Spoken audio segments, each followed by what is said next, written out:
बिस्मिल्लाहिर्रहमानिर्रहीम, अस्सलामु अलैकुम। मेरा प्यारा पाकिस्तान, मेरा सारा पाकिस्तान। मैं हूं डॉक्टर अली और आप देख रहे हैं मेरा यूट्यूब और फेसबुक चैनल।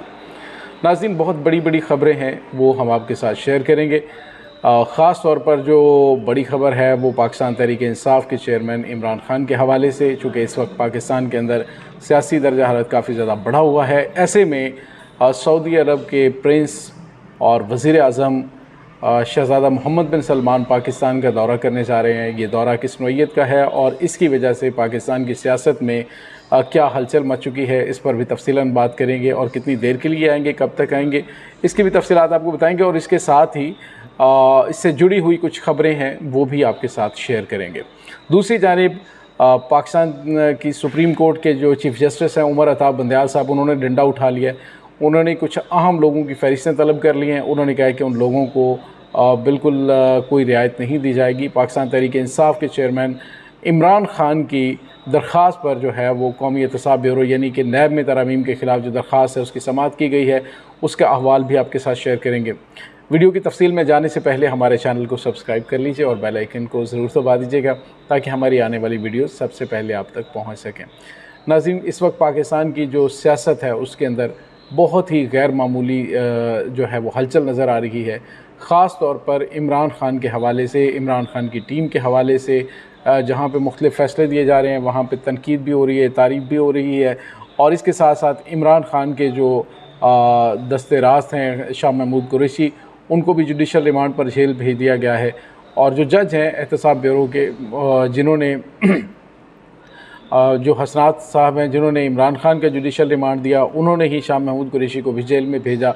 इमरान ख़ान की जिस्मानी रिमांड की एफ़आईए की जानिब से इस्तदा की गई थी, लेकिन मज़ीद एफ़आईए को जो है वो जिस्मानी रिमांड देने की बजाय उन्हें जुडिशल रिमांड पर जेल भेज दिया गया है। नाज़रीन, सबसे पहले आपको ये बताते चलें कि chief justice of Pakistan Umar Ata Bandial, चूँकि उनकी रिटायरमेंट के दिन भी करीब हैं, इसलिए वो चाहते हैं कि जो कुछ प्रेशर में वो नहीं कर सकते थे, अब वो प्रेशर को लिए बगैर कुछ ऐसे फ़ैसले करने जा रहे हैं। यानी जितने दिन उनके रह गए उतने ही सरप्राइज़ पीडीएम सरकार, जिन्होंने अपने जो है वो तमाम तर रिसोर्स इस्तेमाल करके अदलिया को भी दबाए रखा और अपनी मर्ज़ी से फ़ैसले करवाते रहे, अब उस हवाले से कुछ अहम तरीन फ़ैसले होने जा रहे हैं। Chief justice of Pakistan Umar Ata Bandial की सरबराही में जो है वो जस्टिस इजाज़ुल हसन और जस्टिस मंसूर अली शाह, उन पर मुश्तमिल 3 रुकनी बेंच ने साबिक़ वज़ीर आज़म और चेयरमैन पाकिस्तान तहरीक इंसाफ इमरान ख़ान की दरख्वास्त पर समाअत की। और समाअत के आगाज़ पर चीफ़ जस्टिस ने अटार्नी जनरल से मुकालमा करते हुए कहा कि good to see you attorney general साहब। अटार्नी जनरल ने कहा कि कल अखबारात में अदालत के ऑब्जर्वेशंस भी पढ़ी हैं, मुझसे मंसूब किया गया कि आपने तस्लीम किया कि प्रैक्टिस एंड प्रोसीजर एक्ट में नकाइस हैं और अदालत के सामने मुतलका हुक्म पढ़ना चाहता हूँ। अटार्नी जनरल ने 8 जून का जो ऑर्डर है वो पढ़कर सुनाया और कहा कि मैंने लफ्ज़ नकाइस नहीं, ओवरलैपिंग इस्तेमाल किया था, लेकिन रिपोर्टिंग कुछ और हुई है। चीफ़ जस्टिस ने रिमार्क दिए कि कौन से अखबार में रिपोर्ट हुआ है, मेरे पास सारे अखबारात की जो कपिंग मौजूद है, लेकिन ख़बर के साथ किसी की जो है वो बाई लाइन नहीं थी। पता नहीं क्यों मेरे हवाले से सेंसरशिप कर रहे हैं। बहरहाल उन्होंने कहा कि रिमार्क्स दिए गए कि समझ नहीं आ रही अंग्रेज़ी अखबारात में ख़बर रिपोर्टर के नाम से शाया क्यों नहीं की जा रही, मालूम नहीं कि ये कोई सेंसरशिप का नया तरीका आया। बहरहाल चीफ़ जस्टिस उमर अता बंदयाल ने हुकूमत को सरप्राइज़ देने, यानी क्योंकि निगरान हुकूमत भी पिछली हुकूमत का तसलसल साबित हो रही है, उनकी जानिब से उन्हीं चीज़ों को लेकर आगे बढ़ा जा रहा है जिस पर साबिक जो है वो पीडीएम सरकार चल रही थी। दोस्तों, यहाँ पे आपको ये बताते चलें कि चीफ़ जस्टिस ने नैब के हवाले से जो है वो कुछ अहम रिमार्क्स दिए। चीफ़ जस्टिस ने रिमार्क्स देते हुए कहा कि कह चुके हैं कि नैब तरमीम में बहुत सी अच्छी बातें भी हैं, नैब तरमीम के इसको जल्द मुकम्मल करना चाहते हैं। अदालत ने नए नैब कवानीन से फ़ायदा उठाने वालों की फ़हरिस्तें भी तलब की हैं।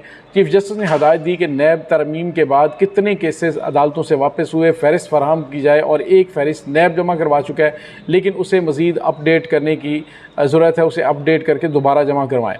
चीफ़ जस्टिस ने वफाकी हुकूमत के वकील से सवाल किया कि नए नैब कवानीन में कौन सी ऐसी पुरानी शिकें हैं जिन्हें ख़त्म नहीं किया गया, नए नैब कवानीन में कौन सी अच्छी शिकें हैं। नैब कवानीन की वजह से कई लोगों ने बग़ैर जुर्म जेलें काटी, हमने देखना है कि नैब कवानीन से किस ने फ़ायदा उठाया। और नाज़रीन, आपको ये भी बताते चलें कि जब इससे फ़ायदा उठाने वालों की फ़हरिस्तें तलब की गई हैं। तो आपको पता है कि उसमें शरीफ ख़ानदान जो है वो भी पेश होगा। दूसरी जानिब आपको पता है कि 50 करोड़ रुपए से कम के जो केसेस हैं उसमें कहा गया जी 50 करोड़ से कम वाले केसेस हैं और उसमें से कई मुकदमात नैब के दायरे इख्तियार से बाहर कर दिए गए और नैब कानून में कई खामियां और इत्तलाक भी दुरुस्त नहीं है, जिसकी निशानदही चीफ जस्टिस उमर अताब बंदयाल ने की है। उन्होंने कहा कि नैब तरामीम से कई जुराइम को ख़त्म किया गया, कुछ की नोयत तब्दील की गई और नैब तरामीम से कुछ जुराइम को साबित करना इंतहाई मुश्किल बना दिया गया। कम से कम हद 50 करोड़ से कई मुकदमा जो है वो नैब से फारिग हुए। और नाज़रीन, जब नई जो है वो सामने आएगी चीज़ें तो उससे पता चलेगा कि कौन कौन पाकिस्तान को लूटता रहा। आप अंदाज़ा लगाइए कि पाकिस्तान की अवाम और पाकिस्तान का वो कौमी ख़जाना जो लूटा गया और दो हाथों से लूटा गया। नैब तरमीम की गई कि 50 करोड़ रुपए का जो केस है, 50 रुपए की जो करप्शन है, उससे ऊपर वाले केसेस हैं उनको देखा जाए, 50 करोड़ रुपए की करप्शन को जायज़ करार दिया जाए। यानी आप अंदाज़ा लगाइए कि पाकिस्तान की अशराफिया किस तरह से पाकिस्तान के साथ खिलवाड़ कर रही है। आप 50 करोड़ की करप्शन को जायज़ करार देते हैं, यानी आप सियासत में आए हैं तो 50 करोड़ की करप्शन आपके लिए जायज़ है, उस पर कोई किसी किस्म का एक्शन नहीं होगा और आप जो है वो 50 करोड़ रुपया हज़म कर लें, आपको कोई इदारा पूछने वाला नहीं है और ना ही होगा। तो अब चीफ जस्टिस उमर अताब बंदयाल की जानिब से ये एक अच्छा फ़ैसला किया गया। उन्होंने कहा कि जल्द अज जल्द जो है इन मामलात को सामने लाया जाए और बताया जाए हमें कौन लोग हैं जो बेनिफिशरी हैं इन तमाम मामलात के।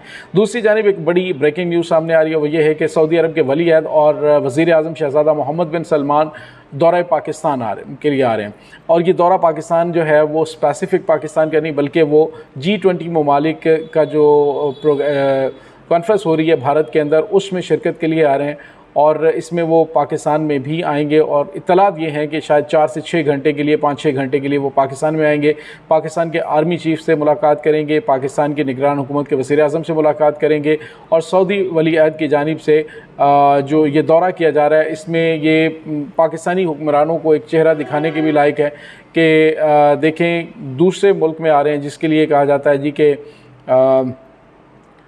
वो मुल्क जो है वो पाकिस्तान के साथ वो बेहतर नहीं चल रहा, पाकिस्तान का दुश्मन मुल्क है और जिस पर शाह महमूद कुरैशी जो कि पाकिस्तान के साबिक वज़ीर ख़ारजा ने उन्होंने कहा था कि हमें बताया जाए कि कश्मीर के मामले में आप कहाँ पे खड़े हुए हैं, अगर नहीं तो फिर हम जो है वो दूसरे मामले पर जो है वो किसी और प्लेटफॉर्म से रुजू करें या कोई और प्लेटफॉर्म बनाएं, उसके मुतबादल कोई प्लेटफॉर्म बनाएं।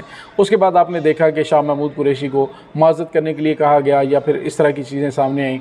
तो अब सऊदी वली अहद शहज़ादा मोहम्मद बिन सलमान जो है वो पाकिस्तान के दौरे पे आ रहे हैं, मुख्तसर वक्त के लिए होगा।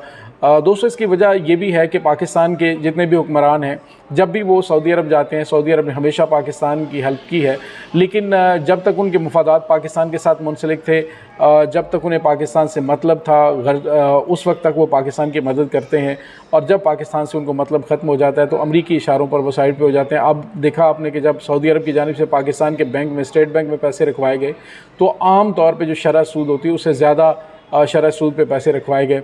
बहरहाल सऊदी वली अहद का ये चंद घंटे का दौरा पाकिस्तान के लिए क्या साबित करता है, अब तजिया निगारों की जानिब से कहा जा रहा है कि ये रेगुलर एक जो है वो रूटीन का है कि चलें वो आ रहे हैं तो पाकिस्तान के ये दौरा भी कर सकते हैं। तो नाज़रीन यहाँ पे आपको ये बताते चलें कि जब नवाज़ शरीफ को सज़ा दी गई थी तो उसके बाद भी सऊदी अरब की जानिब से पाकिस्तान से रवाबित किए गए थे। अब मुमकिन तौर पर कहा जा रहा है कि इमरान खान के मामले के अंदर जो कि बहुत सारे मामलात उलझाए जा रहे हैं और उन पर जो सियासी केसेस बनाए जा रहे हैं उस हवाले से कुछ पेशरफ सामने आ सकती है। और इसके साथ ही आपको पता है कि पाकिस्तान के मौजूदा army chief general Asim Munir जो हैं वो जब आर्मी चीफ बने तो भी उन्होंने सऊदी अरब का दौरा किया था। तो अब भी मुमकिन तौर पे इमरान खान के हवाले से भी कोई बातचीत हो सकती है क्योंकि सऊदी वली अहद मोहम्मद बिन सलमान इमरान खान के दोस्तों में से हैं, उनके दोस्त भी हैं, तो इस हवाले से कोई अहम चीज़ सामने आ सकती है। दूसरी जानिब हमने आपको बताया था कि कुछ हमें ख़बरें मिल रही हैं कि इमरान खान से अंदरूनी तौर पर रवाबित किए जा रहे हैं, उन्हें मुल्क से बाहर जाने का मशवरा दिया जा रहा है कि आप मुल्क से बाहर चले जाएं, आपके केसेस जो हैं वो इनको हम ख़त्म कर देते हैं, लेकिन इमरान खान डटे हुए हैं इस वक्त। और नाज़रीन आपको ये बताते चलें कि सरकारी मीडिया ने ये रिपोर्ट किया है कि सऊदी अरब जो है उसका वफ़द का पहला गैर मुल्की ये दौरा है जिसने ISFC के प्लेटफार्म का दौरा किया और दौरे के दौरान आपको ये बताते चलें कि कोई बहुत बड़ी कोई मुआहदे या कुछ चीज़ें नहीं होने जा रही, बल्कि ये दौरा जो है वो चूँकि इंडिया के दौरे पे आ रहे हैं तो वो पाकिस्तान का दौरा करेंगे और 4 घंटे के लिए पाकिस्तान में रुकेंगे और इस दौरान कोई बहुत ज़्यादा ऑप्टिमस चीज़ें जो हैं वो सामने आने के चांसेस नहीं हैं। नाज़रीन, दूसरी जानिब आपको ये बताते चलें कि पाकिस्तान तहरीक इंसाफ के जो सदर हैं, पाकिस्तान तहरीक इंसाफ के सदर चौधरी परवेज़ इलाही और उसके बाद जो पाकिस्तान तहरीक इंसाफ के वाइस चेयरमैन हैं जनाब शाह महमूद कुरैशी साहब, उनके हवाले से भी चीज़ें सामने आ गई हैं।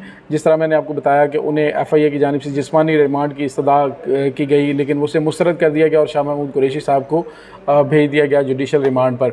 दूसरी जानिब आपको ये बताते चलें कि निगरान सेटअप में काम करने वाली जो निगरान वज़ीर ख़जाना है, उनकी जानिब से आज एक और बड़ा बयान दिया गया है और ये पाकिस्तानियों के लिए एक बहुत बड़ा पैगाम भी है।